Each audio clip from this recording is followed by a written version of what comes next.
या देवी सर्वभूतेषु मा कात्यायनी रूपेण संस्थिता नमस्तस्ये नमस्तस्ये एडेश्वरी नमो नमः।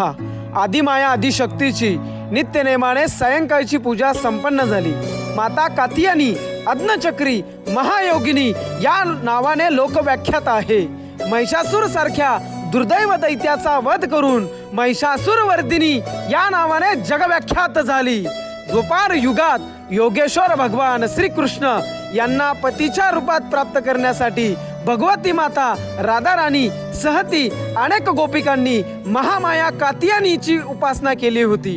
आदिशक्तीची आराधना व उपासना केल्याने भक्तांना सहजतेने अर्थ धर्म काम मोक्ष चारी फळांची प्राप्ती होते। तसेच रोग शोक संताप व भय नष्ट होतात। जाडो वैसे माय सर्व भक्तांचा आनंद करडो वैसे माय जगदंब।